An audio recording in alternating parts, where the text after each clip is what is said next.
Hello and welcome to the Riddle Game. I'm your host, David in Ark, and this is a DOS, I would say DOS because I'm old school, but this is a command line based game that is being developed by one of our subscribers, one of our friends here, Zanderars, and he is working on a whole series of tutorials on how to code inside batch files. And so he and I were chatting earlier, and he asked if I wanted to see what he's been working on. And of course, I'm always interested to see. Anytime you guys are coding something, working on something, and you want somebody to take a look at it, man, hit me up. I'm I'm all for it. As I've mentioned before, I'm actually working with code.org, and so it's really cool to kind of see how everything is pulling together. Now, what he's doing has nothing to do with code.org, but part of my role, my responsibility, if you will, is to help get computer science and coding into the hands of students and get them excited about it and see different things they can do. And so this is that. It's not code.org and not even related to that, but here it is.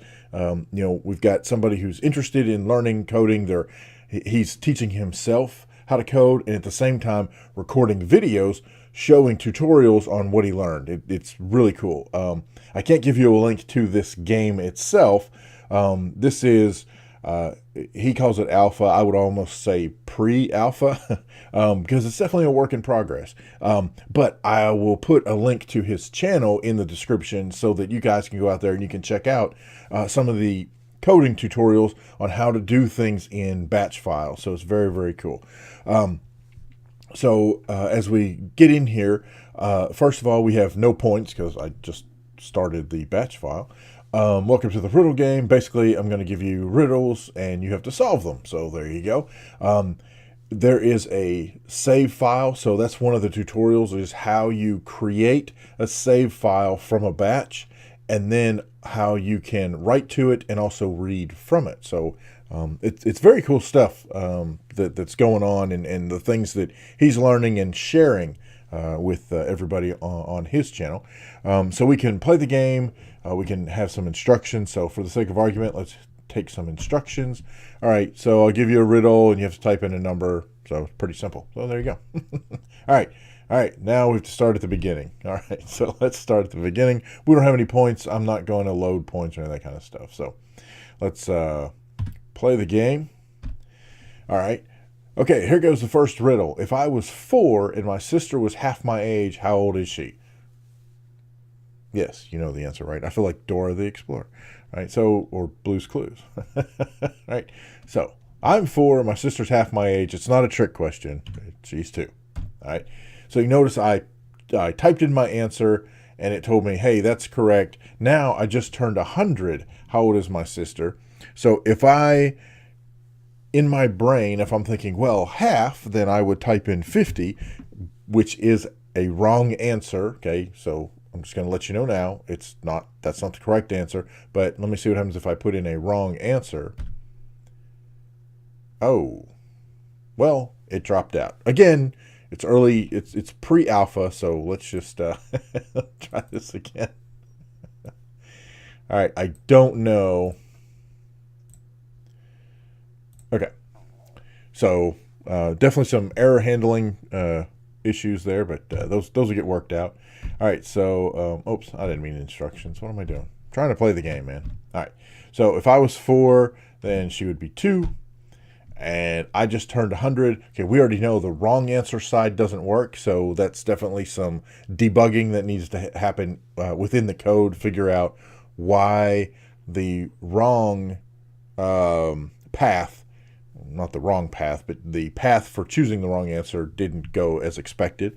But I just turned 100. So if I was 4 and she was half my age, she's 2. I'm 100. She's not half my age, like forever, right? She's 2 years younger, so she's 98.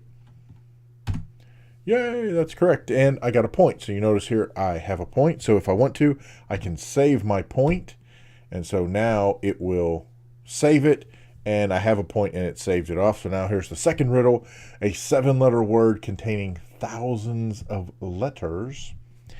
And my guess is Library. Library, right? 7-letter word, right? 2, 4, 6, 7, right? Has thousands of letters in it, right? So library. Ooh, that's the wrong answer. And I lost a point. Not a brilliant person.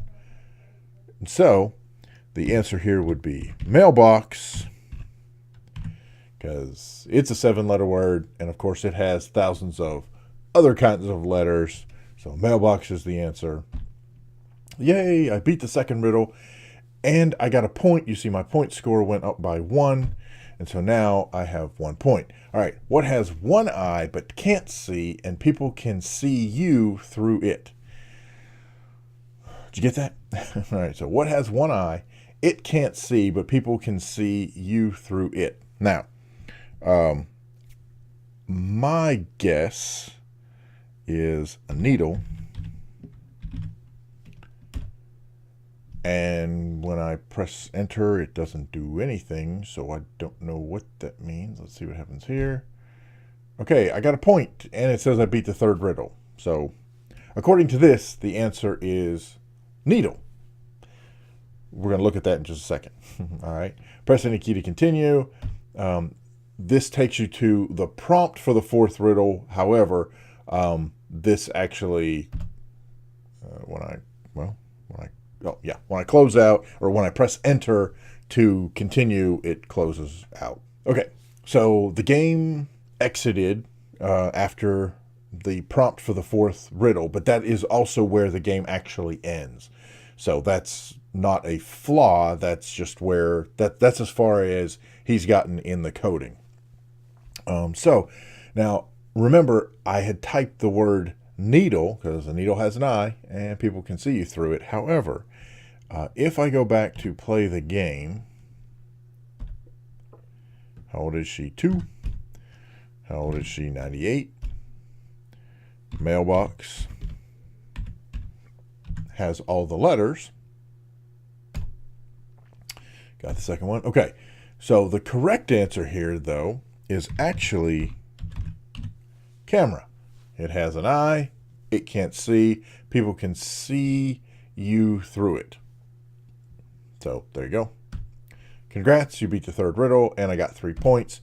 Now it comes back to, hey, this is the fourth riddle, and when I press enter, of course, we already know it's going to escape out of the game because there's nothing left for it to do inside that batch file. And so anyhow, that is the riddle game, and I'm not at liberty to show you the source code or anything. But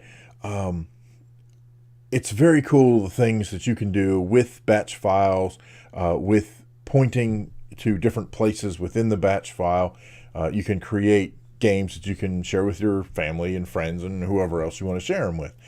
So again, I will put a link to the channel in the description so that you can go check out those tutorials. You can kind of follow the logic, see what's happening there, and hopefully he'll put some more work into the riddle game, and we'll take another look at it once more stuff is done. And I certainly appreciate the fact that while we were chatting, you offered this up for me to play with, but also that you gave me the okay to record this and put this on my channel. And again, any of you guys that are doing some coding, some programming, I don't know, it doesn't matter to me, just some cool stuff. And if it's something that you'd like me to review or share, let me know and we'll work it out, and I'll get a copy of it and play with it and use it or do whatever it is that whatever you're doing. And I'm more than happy to share this kind of stuff out because I think it's very, very cool that you guys are interested in learning coding. Some of you are teaching yourself how to code. Some of you may be learning it through other avenues, and you want to I don't know, show off and or demonstrate the stuff that you've learned so far. I'm all for that, and I think it's awesome. So Thank you guys so much for watching. If you enjoyed the video, I know it's a little different, but if you enjoyed it, hit the like button if you would. Show some love to Zanderars. I'm sure he'd enjoy that as well. Got any questions, problems, suggestions, horror stories? Feel free to leave those in the comment section below. Again, thank you guys so much for watching. We'll see you next time.